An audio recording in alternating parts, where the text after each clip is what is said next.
Hello all, I am Naren from School of Chemical and Biotechnology SASTRA. This is a short video lecture as part of the Chemical Engineering Thermodynamics 2 course. We are in lecture 16 on the Gibbs and Helmholtz equation in the context of reaction equilibrium. In this part 1 lecture of 16, we will see how to use this equation to find out the effect of temperature on the Gibbs energy of the reaction.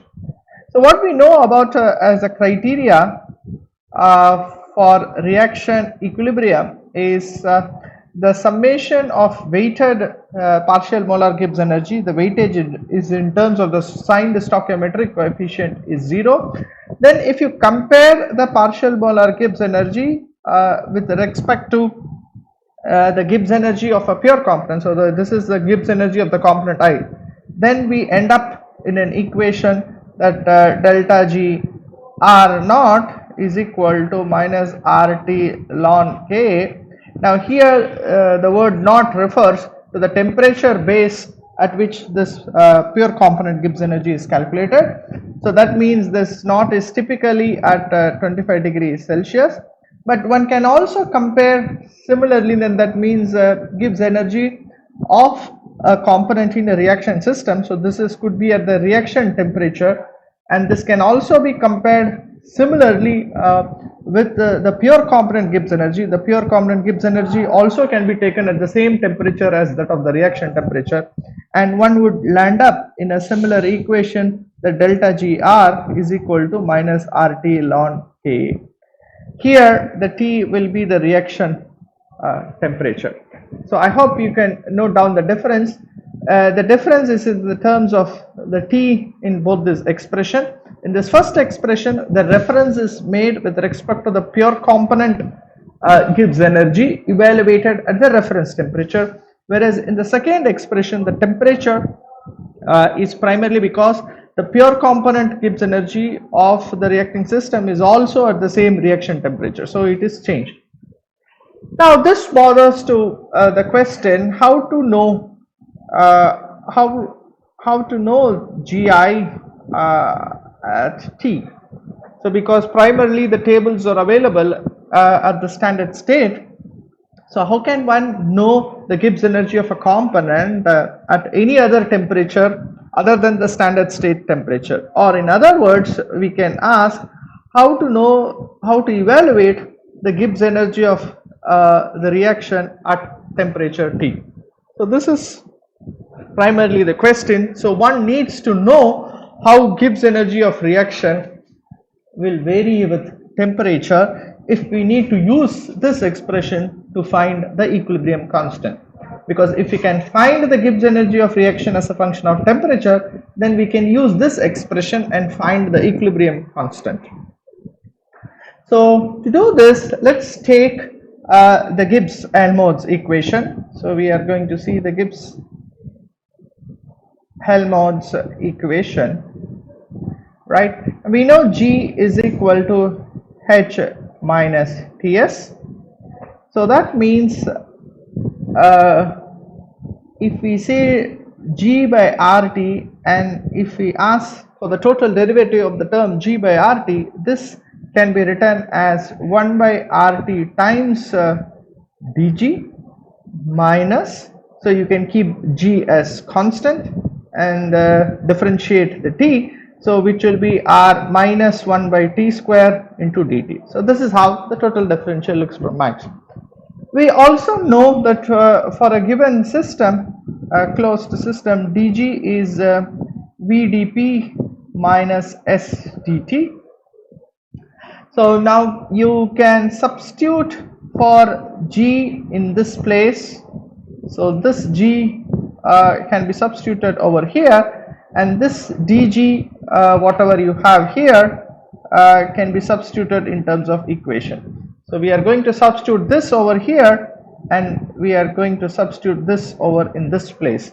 If you do that and do a simplification, what we arrive is like 1 by RT times, so I'm just substituting this everything on the right hand side, which is VdP minus SdT minus, now instead of this G, this term is substituted H minus Ts divided by RT square into dt. So you have primarily VdP by RT, so it is V by RT dP. So this is minus SDT by RDT, and here also you have the term plus SDT by RTT, so this term gets cancelled. So you can see this second term gets cancelled over here, and then we are end up with a term minus, yeah, just a minute, so end up with a term minus H by RT square dt.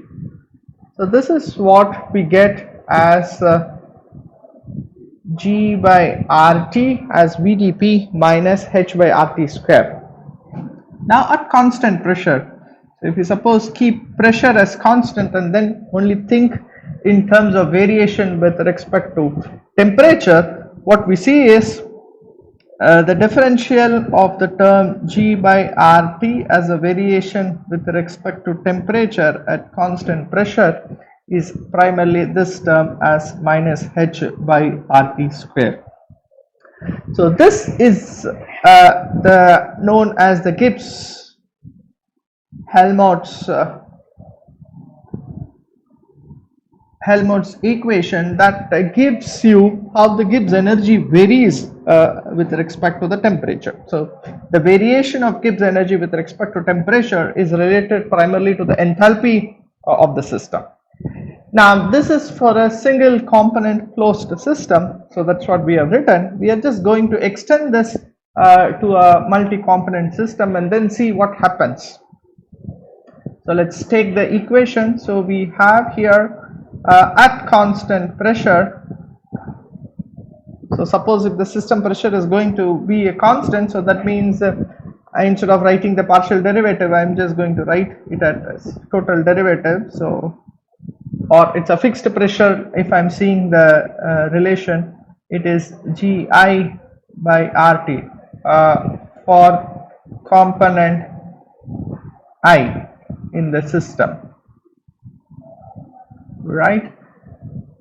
So Gi by RT is equal to minus Hi by RT squared. So all we have done is whatever we have known as a Gibbs Helmholtz for a closed system in a single component, we just extended to a multiple component system by having an index I and applied this to a constant pressure. And obviously the composition also is assumed to be constant because we will assume here that the equilibrium is attained. So plus an equilibrium condition, so that means the number of moles of all the species are already going to remain constant. So that means eventually this is evaluated at P and N. That's our understanding. Now you have this equation. So you can multiply with a scalar, okay, which is the stoichiometric coefficient. So suppose if this system is going to be a reactive species, so that means you know the stoichiometry of all the species, and then do a summation of the equation. So you can do the summation, multiply with the stoichiometric coefficient and do the summation. So we end up in d by dt is equal to, so this is mu I gi the whole divided by RT is equal to minus mu I hi by RT square, and this means you have to do a summation here. So this is summation of mu I gi by RT. So because RT is summed up for all the components and RT is same, so we are assuming that there is thermal equilibrium in the system, so that means between components there is no variation in temperature. So that's why this RT is outside here, and this is equal to minus sigma of mu I hi divided by RT squared.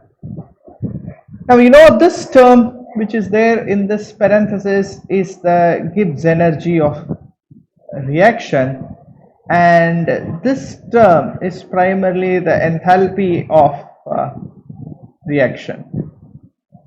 So that means this can be written as d by dt of this is 1 by RT times delta GR, and this can be written as minus delta HR by RT square, right? So this primarily tells us how the Gibbs energy of reaction can vary with temperature if you know the enthalpy of the reaction, right? So this primarily tells how the Gibbs energy of the reaction will vary with enthalpy of the reaction.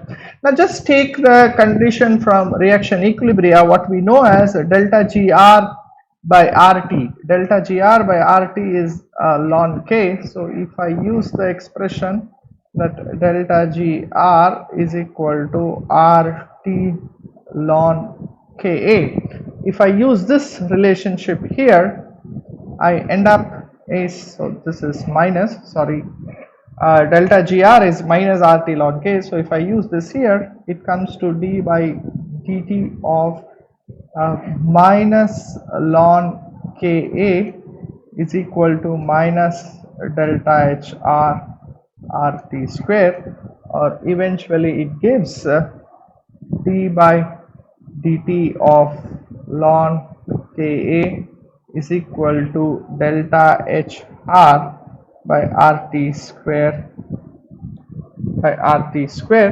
If we write it this way, d of ln Ka is equal to delta HR by RT square of dt. So this expression eventually gives you how the equilibrium constant varies with temperature.